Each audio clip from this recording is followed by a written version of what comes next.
Hello, hello. It's waiting for my streaming software to go.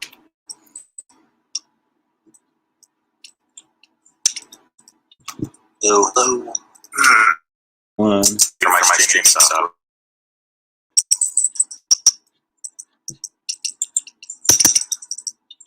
Hello, hello. One. For my streaming software.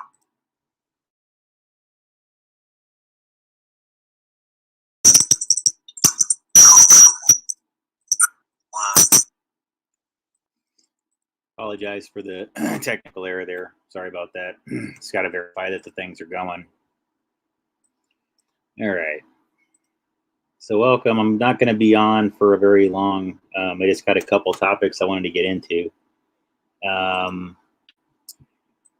wanted to have a quick discussion, and I'm going to go more into depth on it at some point in time regarding the movie Tenet by Christopher Nolan. He's known for doing some of the Batman films, I guess. I'm not really into a lot of the superhero movies, but I do know some of those Batman ones that Christopher Nolan did, like the Dark Knight series, are pretty good. But again, guys, it's just not something I get into very much. But I am familiar with Nolan's other work, like Memento, and films like Inception, for example, which, that's a film that I find very relevant when it comes to discussions about what's disclosed relevant to timeline technology, which I would just simply define as technology that may or may not exist, or things that may exist within human consciousness that are possible also, wherein our perception of time relative to, whatever we currently perceive it, that we can cross to other areas with data transfer. I'm not a person that gets deep into the topic of literal time travel, but I do believe that there's ways that information can be passed from one timeline to another, just because we have to accept that at some time in the future they are going to crack the code on how to do this. It's only logical. And once they do, what signs are we going to see in existing timelines that more and more people are using it and trying to influence current times? And to me, the film Tenet is one of the greatest examples that I've seen of modern films. I thought Inception was pretty impressive relative to this topic. That one was kind of almost like an update to the film Dreamscape, that involved like rogue defense, or I should say psychological warfare contractors that do things that are more black budget type things, where they can literally hack a person's dreams and extract thoughts from them while they're sleeping. And that they predict, like in this film, like there's going to be a future wherein this is going to be high-tech espionage, stealing intellectual property, stealing information from people that are, hold sensitive data, in order to, using these more esoteric methods and means. And so I think that there is tangible evidence that these things exist, and that films like Tenet, oftentimes, whether they're doing it consciously or not, I have a feeling like Tenet's a film that's communicating something more consciously, but I couldn't tell you for certain. However, one of the things, and those of you who've been following my material, you may know that I recently did just my last stream much of it was about this the television series S.O.P. Inside a television series S.O.P, I just sort of observed that some of the plot lines are just so bizarrely abstract and obscure that you have to wonder, like, where would they even come up with something like this, until you start to understand the parallels between the character of Billy Tate, which is played by Jimmy Bayo, and he's Jessica Tate, played by Katherine Hellman's son. And even though there's not direct parallels with the way the stories all go, I was thinking that there might be, because Margaret Trudeau was starting to get into the film industry and being like lead characters in a couple of films and doing some television series in the late 70s to early 80s, precisely the same time that the television series S.O.P was on. And so it seemed to me like this would be a logical parallel, that one of the ways that these people would be getting some of their information out, or telling their secrets, or for whatever reason, making some sort of, I guess, mirror of reality within the fiction of the soap opera, the comedic soap opera, because soap, even though it could get into moments of serious drama, it was mostly satire, but satire with a heart, I would say. It's definitely a series that could actually pull your heartstrings and get you to kind of awe from time to time.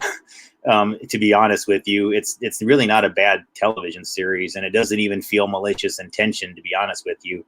It almost seems to me like maybe some of what they were doing was that they just knew about Margaret Trudeau having an affair with Fidel Castro, and they thought, how the hell are they going to explain this to anybody at the right place and the right time? Something so bizarre that nobody would probably believe at the time that it happened, let alone 20, 30, 40 years from now. So I've just observed that I seem to be somebody that I'm just good at doing these types of things, these sort of decodes and decrypts. I don't get into what everybody else is looking into. I'm not a person that really followed the Q movements and things like that, although I am aware that they get into similar territory. So that part intrigued me from time to time, so I would look into their things. But by and large, I really feel like that was like a lot of waste of people's time, but I'm not going to get into that topic. But if you really want to get some clues relative to how this all works, I think that studying the film Tenet like it's a guidebook, like putting the closed captions on and really understanding it, the script, the screenplay, the repetition of certain phraseologies, what they tell you in the beginning, where there's a character that says very early, so I don't mind telling you guys, there's maybe some slight spoilers here, so if you're sensitive to that, maybe don't listen. But in the film Tenet, he says very early in the film, this is a phrase that will get you access. And, he tells them to use the word tenet, and that there's a phrase about, being in the twilight of reality or something to that effect. And then they say, yeah, we could all use a good friend or something to that effect. And so there's an exchange of phrases where one person says this thing, the other person says that thing. It's like a handshake of, to where you get access. That if a person knows the whole phrase and can repeat it back to you, that you're about to have a door open to you wherever you are. And so the main character, who's just called the protagonist, you never really know his name. He's just the protagonist. He's, just in this sort of, I don't want to give away too much of it, but quickly, there's things involving Russia and the Ukraine. The opening scene is basically a very elaborate sequence of time manipulation to achieve knocking out an entire opera house filled with what do you want to call it? The entire opera house is filled with patrons and everything like that, and they're trying to extract some people from there and pull off a crime. And so they have a way where they were able to sort of knock out nearly everybody inside the opera house, and then perform this event where I would say basically Tenet is a film that involves mirrors of reality in the way that things can basically be, quote, inverted. The entire film revolves around the idea less about that time as a whole is being manipulated, and mostly that objects and things and items can be run through a process where they're, quote, inverted.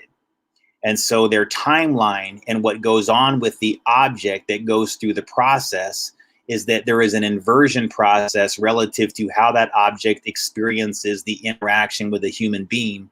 It's very challenging to explain. You nearly need to see the film and the visual of it to get it. But in summary, it's a little bit like a gun that's been inverted. The timeline has yet to meet the individual. And so everything about it, it's like nothing happens to the item until the person that's meant to merge with the item starts to approach it. And it's like the item flies into that person's hand and the timeline begins to merge and go into the reverse. It's challenging to explain. But it basically is a plutonium-214 process, or 241, I think, plutonium-241 BDA. Yeah, BDA 241. I remember because I did the number letter association. So, but plutonium-241, Russian or Ukrainian politics, things involving that's going on in the news right now too. It's a very it's been going on for a long time. That's nothing new, but it was a very interesting thing to add to this plot line. And so just to summarize it really quickly, it heavily involves this concept of who would gain access to this process of plutonium manipulating all these objects? What would they do with these objects to change things? They can invert cars. They can invert entire rooms. They can invert like a bullet. They can invert a pill. They can invert any of these items to where it's yeah, you just have to watch the film, okay, so that you can kind of see the way that a reality in an existing current timeline starts to merge forward towards an object that's going in reverse. And then as the person that's in an existing timeline gets into the object, it's like they're pulled into a vortex of timelines with that inversion of that object. The object creates a parallel timeline through interaction with the object. That's what's so compelling about this film. That's so much different about it. But I would put it in the same category as movies like Source Code. And the best thing I can tell you is that by the time I got about 2 hours into this film, and it was nearly towards the end, I began to experience an enormous amount of emotion in a time where it wasn't even appropriate to the film. And I started just to receive just tons and tons of just informational download. It was very intense emotionally. It was just a flood of information and telling me that things are going to be okay, that this film functions as a lesson. It functions as a guidebook. It's here basically, regardless of what the author intended or why the film was made, is totally irrelevant. That it's something that you can take on a little bit as a guidebook to having a greater understanding of the various challenges that we're having within time perception and timelines in general, or time reassignment exercises that seem to be going on from country to country, defense department to defense department. And then you have all the rogue ways through which these things are operating too. And I think that that's what's going on today, is we're now just in this, within 2021, we seem to be in this perfect storm of timeline manipulation that eventually is going to have to, it's not sustainable the way that it is. And I think that the film Tenet serves a little bit as a warning towards that, but it also serves, I think, as a beacon of hope. So I wouldn't call it a tragic film at all. I think that you need to take some lessons from it and understand what's being communicated inside it. And then one of the things that I wanted to mention, I even made a note here, is that there's a constant phraseology that's used that I noticed that they seem to do with a wink and a nudge. Now, I just came up with all of this information about the television series Soap, right, relative to the Jessica Tate, her son Billy Tate, and that whole character having a mirror between Margaret Trudeau and Justin Trudeau, and what may have happened between Fidel Castro and Margaret Trudeau, and how that may have produced, Justin Trudeau as their offspring, and that this fact has been hidden for many decades, that this is actually a realistic and tangible possibility, and that it wouldn't be really that far-fetched for people to see it, that it actually happened. And then you kind of have to ask yourself, if some people thought this might have been an unholy union and that there may be reasons for people to be concerned about it, or simply they just wanted it to be somewhere out there, well, it's logical to assume that they might actually say, hey, why not just, tell this story through this television series Soap, something that seems a little bit silly, and then, later on, whatever. Now, again, guys, I'm aware that the phrase standard operating procedure is pretty normal. It's used in a lot of different organizations. I've worked for a lot of companies, and again, S.O.P, standard operating procedure, is a pretty normal whatever. Just like you have, for example, like I was in an engineering group, we had things called MOPs. Those are called methods of procedures. We had things called ECNs. Those are called engineering change notices. We had forms that all had acronyms, AARs, after action reports. We have engineering groups. You have all of these things that you have to use to report about activities relative to what you want to do within an engineering environment. I worked in a wireless industry environment for 2 decades, I should say. So many years, yes, but not many decades. Many years, though. And so, I'm familiar that SOP is kind of a regular phrase or whatever, but it was strange to me that the same way that they used the word tenant and a phrase that seemed to have a ring, and I don't want to ruin the film for anybody, but I would say watch the film Tenet and pay very close attention to the phrases that are attached to the word tenant, and the back and forth that goes on between each character as they interact. Pay especially close attention to that early conversation between the protagonist and the I think he's in the CIA, the guy that's what's his face, played by Martin Donovan. And they have this conversation on the yacht where he says this phrase is going to give you access wherever you go. So make sure you understand it and that you use it. And so Tenet, and then the phrase that he says about Twilight afterwards. So I thought that was really strange that there's this whole phrase. And then over and over again, the other phrase that I see them use that's not mentioned as directly is called as standard operating procedure. And since I had this very strange link to this film, and it hit me just like a flood of emotion, like, wow, I'm really learning something here. I'm really figuring out, this is tying in all the missing pieces, this film. It's like I learned a lot from some of these other things, especially source code, where it gave me some validation to some things that I was concerned about. But when they started saying standard operating procedure in a way where they're almost like, you know, I was like, well, that also spells soap without the A. So that made me think a little bit. At what point, I think, are we all going to start to realize that some folks really are in the know and they just had to let certain things come to fruition, that a lot of things had to be sort of revealed for select groups to understand first. And once you gain their acceptance of the concepts involving timeline manipulation, then you can get a larger working group together that'll accept that, yeah, we are experiencing something very esoteric. And the more people keep rolling their eyes, or you have people that are into disinformation teams that would seek to say that these things are just ridiculous constructs of people's minds, absolutely not true. You know, that's going to be the standard story, though. And the reason why I say that is because I've observed heavily that most of the times this is being communicated, it's done with people that are, you know, just deep state characters that are in on it. That a lot of them even pretend to be people that are the big whistleblowers and have all the documentaries. All right, guys, you know, maybe some of them are legit. Maybe I'm misjudging some of them, but overall, I've observed that most of these people won't have a freaking thing to do. The ones that seem to have those like really high subscriber counts and things like that, but that where our information crosses over and I can actually expand upon it, or I might have even talked about it before them, they won't reach out. They won't do that, whatever. So I've become very suspect of the environment relative to some of the other channels, which is one of the reasons why I don't repeat very many people's material very frequently, or even put anybody else's channels on this one. That being said, tonight I will make an exception because there is a channel that I've watched for a long time, and I do, and I didn't talk to this person or anything else like that. So I hope it's not, inappropriate for me to play some of their content, but I'm going to anyways, and hopefully I don't get copyright dinged either. But I'm going to transition into the John McAfee topic because I think that's really important. But again, folks, I'm going to talk at length, probably do like visuals and things like that and everything about the film Tenet in a future presentation. But the reason why I wanted this one out tonight is especially for those of you who are a little bit closer and maybe we stay in contact via email or text or whatever, that I want all of you who are doing more deep research and decoding and they're interested in doing those things in parallel with the things that I'm doing.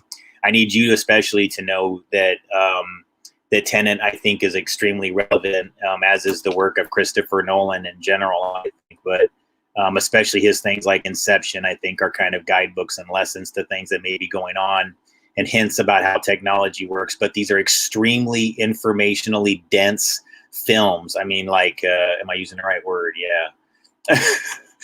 Sorry, guys. Yeah, these are films that like if you blink for a minute or two or step away from the room, even during an action sequence where you don't think that the words matter or the image matters at that moment, everything matters. These are films that require so much attention. I would almost say that if you ever see another one from this guy, make sure you see it in the theater so that you can't get distracted, because Tenet's pretty remarkable. And I hadn't even heard about it until somebody close to me started to recommend it and say, like, I've been wanting to see this myself. Would you like it? And I was like, oh, wow, that's Christopher Nolan. I didn't even know he made this movie. And it made me think of Inception and like how difficult I find it to pay attention to Inception. I mean, it's seriously like your attention goes whoosh. All right, so on to that. Watch Tenet. Those of you who are in the know, that I would say that's as important as source code. Okay, and then I'm gonna circle back. Sorry, I can't use that phrase anymore. Fucking Saki, whatever her name is, man, it pisses me off. Sorry to use that term, guys, because that's a bad one now. I hate that freaking. I don't. That's why I don't watch White House briefings as much as we probably all should. Just for the sake of knowing how full of shit they all are. But yeah, I can't listen to that sort of like when I'm not going to answer any of your questions. Circle back. Yeah. Okay. So it's not done for that reason, guys. It's simply because I want those of you who haven't seen Tenet to go see it, and then we'll meet up again on one of these chats here and everything like that, and I'll have a deeper discussion on it. I might give it like that one a week or so before I revisit it. Okay. But remember, keep in mind the phraseologies, Tenet and S.O.P and everything else like that. Now, no further ado. Let's see. There's a guy called the Outer Light and Outer Ed, and he also has another channel called Secret Journey. And I'm going to put that up on the screen here. All right. So I've been talking about McAfee, and some folks have been talking to me, either in the chat or on the sidelines about what's true or what isn't true. I think there's a lot of disinformation trying to attach him like to the condo. I don't think he had a thing going on with the condo. I think a lot of that was just sort of made up things trying to distract from the core issues. Like, was this a real suicide or whatever? His wife does not believe it's a real suicide note, does not believe that he actually killed himself. And I don't think that any logical person does believe the guy killed himself. I think, I also don't believe that the guy was broke. But I think that he would say that to, protect people close to him, obviously. And I think, hey, I'm not going to fight that one excessively. I know why he would do that. I also can understand why he would feel compelled to disappear. And so, again, none of those things surprise me or really I find out of the ordinary or whatever involving this story. But the part that I think is being obscured with all of these sort of side topics, was he connected to the condo? Did he have a dead man switch? Did he have this? Well, regardless of whether or not he has 31 terabytes of data hidden someplace or a dead man switch and everything else like that, let's talk about his live man switch. What was John McAfee saying when he was alive, or he was known to be alive? All right. Well, to me, this is the most compelling thing. It's him basically in an interview discussing his activities in Belize. And so I'm going to play this here in a second, and I'm going to finish up on that tonight and everything like that. I'm not doing a long stream here because I'm going to do another one very soon here. But I wanted to kind of put these things out here as feelers for those of you who've been watching me for a while and know that I cover these topics. But basically, this is John talking about what he discovered about human trafficking and drug trafficking, and how Belize seems to be a global central route for these activities. And this is the part that I think that is being intentionally obscured. So I want it to come from John McAfee's own two lips in an interview he did here. And hopefully I don't get copyright struck. All right. Anyway, here's two videos, and then we're going to get into John McAfee after this and talk about what people are saying is a dead man switch. Before I get into that, I just have these two videos. And I will be talking a little bit about what's inside them, because it's quite a significant statement if it's real. I don't know if he's telling the truth, but that's what he said. So let's play them here, and of course I will be back afterwards. When I went on the run in Belize, I had friends in the U.S. Embassy in Belize. I knew what was coming down. I'm not stupid. I had arranged with the head of security. I was going to come in. He said, "Sir, we have it from the highest authority. We're not to allow you entry into the U.S. Embassy." Understand me. Who was the highest authority of the State Department? Hillary Clinton.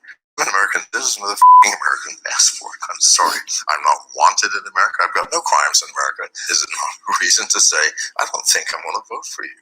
And yet you're here.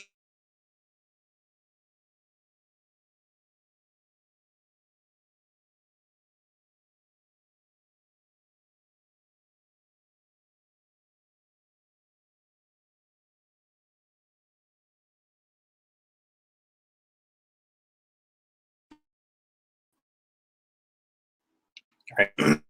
Hang on. Strangely, my feed's getting shut down as I'm doing this. How about that? So we're going to have to rewind it. All right. Here we go. They won't be coming down. I'm not stupid. I had arranged with the head of security. I was going to come in. He said, "Sir, we have it from the highest authority. We are not to allow you entry into the U.S. Embassy." Understand me. Who was the highest authority at the State Department? Hillary Clinton. I'm an American citizen with a American passport. I'm sorry. I'm not wanted in America. I've got no crimes in America. Is it not a reason to say, I don't think I'm going to vote for you? And yet you're here now. For a month and a half, I was on the run. The reason that the government wanted to collect me was that after they had raided my property in 2012 in the jungle, shot my dog, abused me, destroyed $500,000 of their property over a bogus charge, I was pissed off. And so I donated to many secretaries within the government laptop computers, really nice ones that were preloaded with viral spyware. Within a week, the entire government computer system was under my control. I was watching, monitoring, listening. I was looking for information that they had set me up for that raid. I didn't find it. I did find out that the Minister of National Defense was the largest drug trafficker in all of Central America. And the Minister of Immigration, the largest human trafficker. We don't want to get killed by them either, so we're probably not going to. It's fine. It's fine.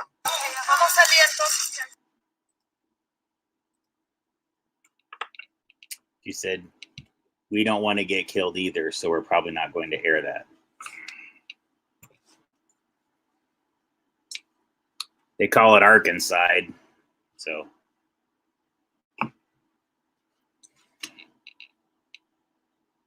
So at the time that he was being denied access to the U.S. Embassy, it was the State Department being controlled by Hillary Clinton that was denying him access and saying that he couldn't go in there. So, to me, that's pretty telling, And again, he said he hadn't broken any laws in the United States at the time, but they were still trying to take this position. So, it's strange to me that when you find that things that kind of touch into human trafficking are involved, it seems like when the Clintons and their State Department, especially when Hillary was in the State Department, there is cover-ups going on. The Obama era. And again, it's not like it's exclusive to the Obama era. These things have been going on from administration to administration for a very long time.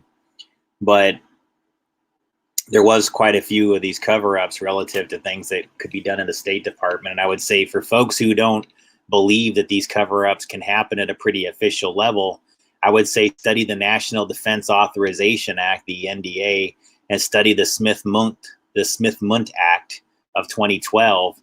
And the way it expanded powers to the Department of Energy, not just to the State Department, to where they can literally manufacture propaganda, not just for foreigners, but for domestic audiences.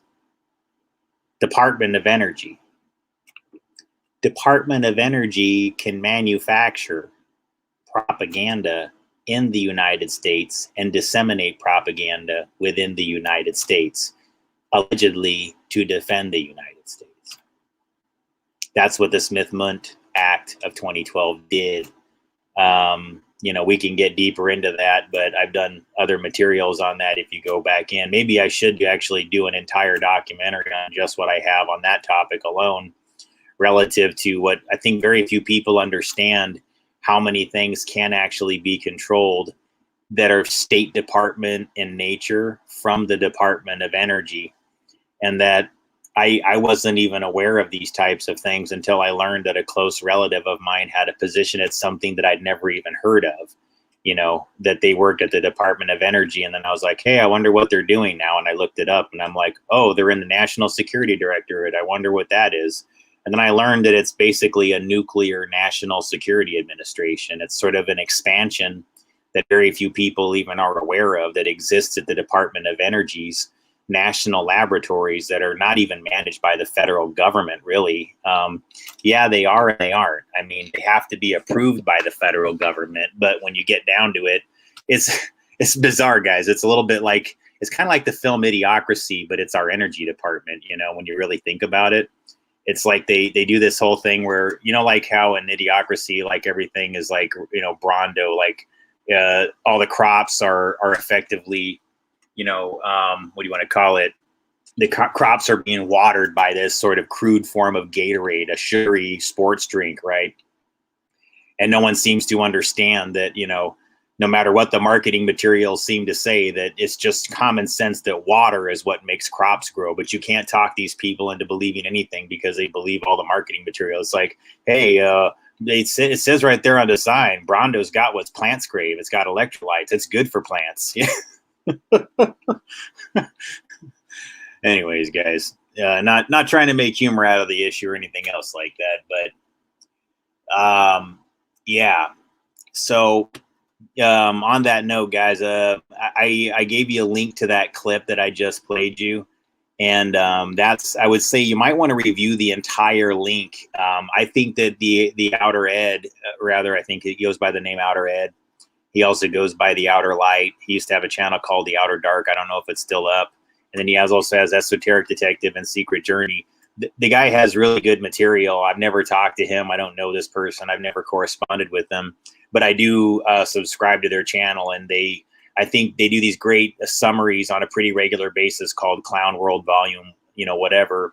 That's just a random assortment of vaccination news that's ridiculous. And he puts it all together combined with 80s television series theme songs and things like that in ways that just make me laugh. It's almost like somebody was out there keeping an eye out on what are the things that are going to make you find all this humorous and not totally tragic and make you want to throw your arms up in the air and give up. So I do appreciate the material that he does because it's very informative. I think it's high level intellectual, but it also gives it to you in a way that's very palatable, makes it easy to digest, and it lightens the tragedy of everything that we're existing in and makes you approach it with a little bit of a positive attitude. So I do appreciate that.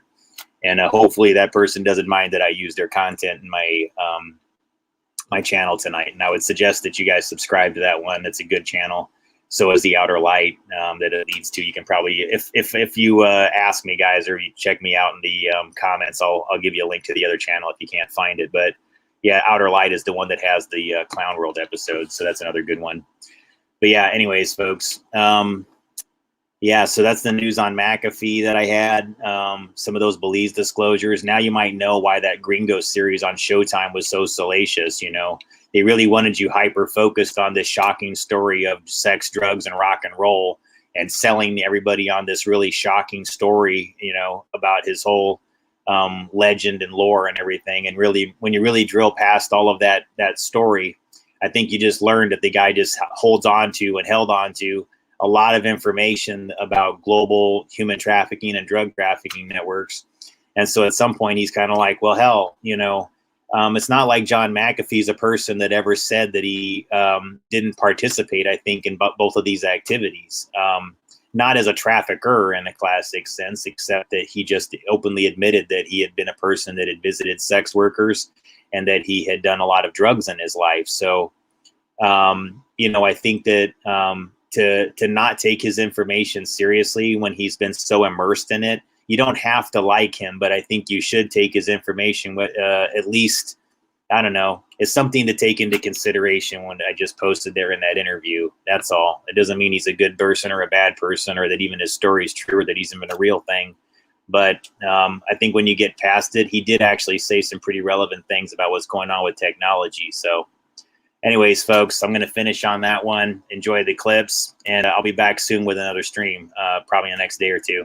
Good night.